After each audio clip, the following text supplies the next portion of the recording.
Who am I, Whitney? Okay, you ready, Whitney? What am I? Who's that Pokemon?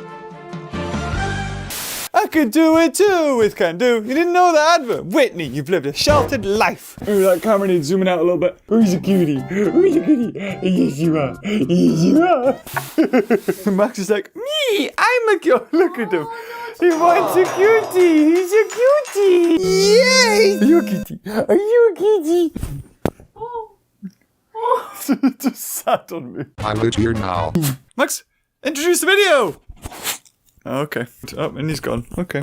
Well, thank you, Max. Oh, he's gone. And he's back. Oh!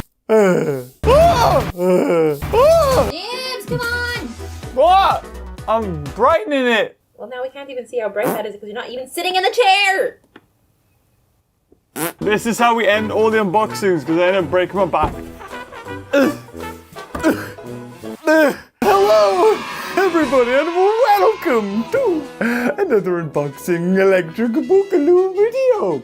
And today, we're covering a new dinosaur for the entire toy line, I think, of the Jurassic franchise. Something that has been one of those indie dinosaurs that I think a lot of kids growing up in the early 2000s, or maybe even 2010s, I don't know. Lord knows, when I was a teenager, it was a new cool thing. Now, Spinosaurus. Being introduced by, of course, the one and only, the beautiful assistant. Gimme it. Maxie, let's get it! Maxie, let's get it ready! Oh, there we go, Max! We did it! Didn't we? The Therizinosaurus. Now, we haven't had too many herbivores in the Jurassic franchise that can fight back, Triceratops and Stegosaurus, to name a few.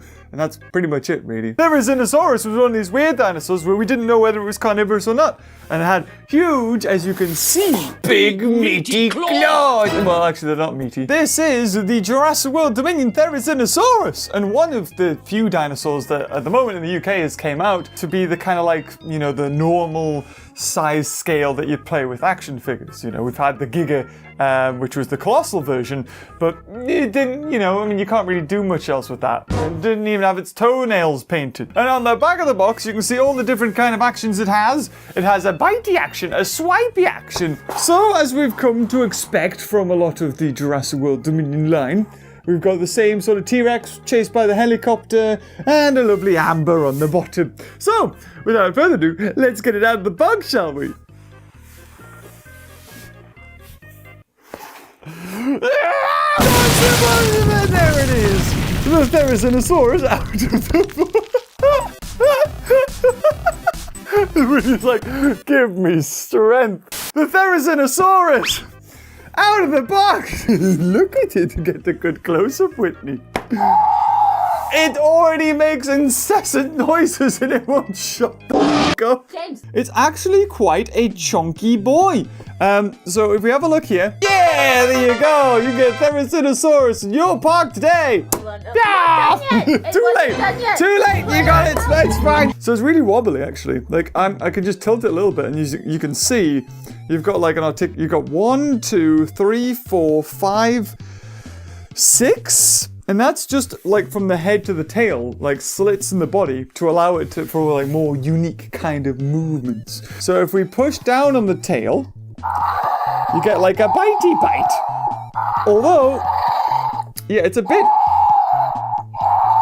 it's weird. It has like a little bit of a stiffness to it. Left and right. Oh, it is literally left and right. Okay. So apparently you got your up and down.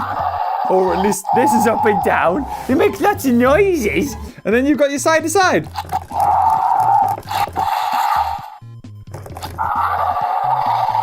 Is that how it does it? It looks like the arms themselves, I guess, are posed as like jazz hands. Hello, my baby. Hello, my honey. Hello, my right hand. Again. So you've got some airbrushing for the eyes. And then on the actual eyes themselves, they've like painted this little eye slit there. It looks pretty decent, actually. It's not too bad. If I did that and I also did the neck thing, it doesn't feel like the motion's supposed to happen. It's kind of just like, well, if you shake it, it kind of just does the thing. If I do that,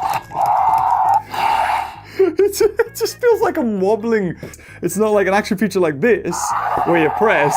It's kind of like, although it does seem to work. You've got articulation in the bottom of the feet as well to help it stand in any peculiar way you see fit. Loads of articulation in the arms as well. I was thinking that the arms would be connected to like the tail so that they would just move and then, or at least the body would stay still and the arms would be able to move. But it seems like they've opted for just having the head and the neck as that. And then, I don't know, you just sort of do that. You don't even need to shake the tail, which I guess is kind of what a kid would do anyway. You're not going to be like that, are you? You're just going to grab the whole thing and go, yeah!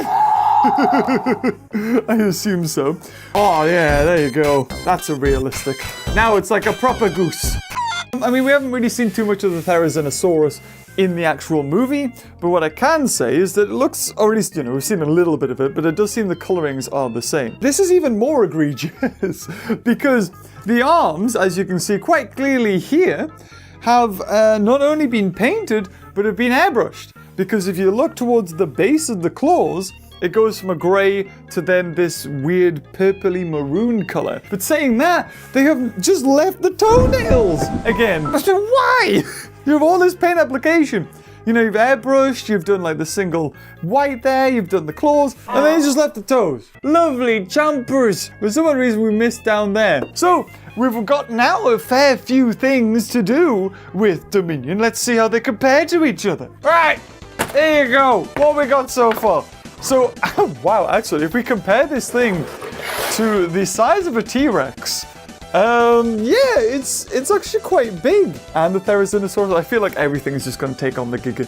I think, was the Giga a lot of Indominus Rex was used a lot for that? Is that where its fighting sort of instinct and need for bloodshed comes into it? Possibly. Maybe the Therizinosaurus is going to help out Rexy when it comes up against it in the final movie. I don't know. Old speculation, yes.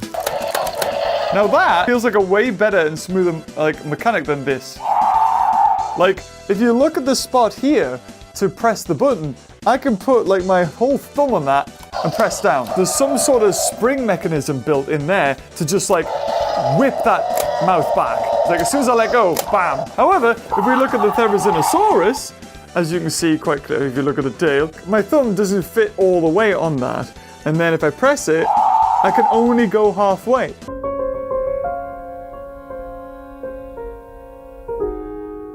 It is because I got big fingers. Yes, it is. But also, I don't care. I don't know, unpolished. Like this, like, bam. I feel that, like, oh, that feels good. You want to press it. You feel that. It's slow. You see that? You see the difference? See the difference there, Whitney? What do you think? Yeah. Yeah, there is a big difference between the two of them. Well, the tail for the Rexy is a lot bigger space for the mechanics to work, especially if they just put it all in the body.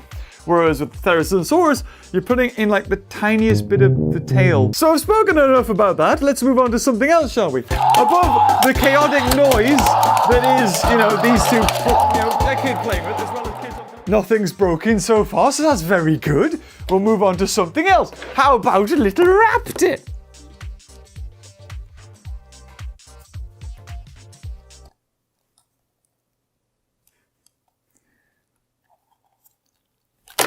There you go! Easy works, it's beautiful. Right, so let's have a look against this. Really, the answer we all want to know is, are you able to capture the Therizinosaurus and the devour and crush and drush and whatever it is truck we have here?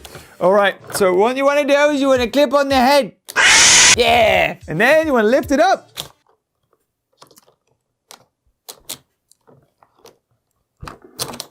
Oh, almost. Yeah! So, there you have it. It's kind of like a quick review of the Therizinosaurus. Is it a good toy?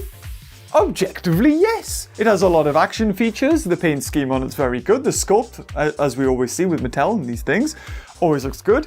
Articulation, you've got loads of it for the claws there, so you can have it swipe different directions. The other action feature, however, this one doesn't feel that good. It feels like I'm really having to exert some kind of force. A lot of force in order to, make it do that head thing. So a lot of kids are literally just going to grab it and then just be like, yeah, there you go, slash it around. Again, no painted toes. Don't know why, but because this is like kind of a short review and it's not like a big thing, I'm not gonna bother painting it. Mattel, if you send me another one, better be painted. Watch this. There'll be collectors. It'll be like, version 2.0 has painted toenails. And this one's like the super rare one before they fixed it or something. But anyway, guys, if you enjoyed this video, leave a like. And until next time, I'll see you cuties later. Very intimidating with those big, meaty claws. Big, meaty claws.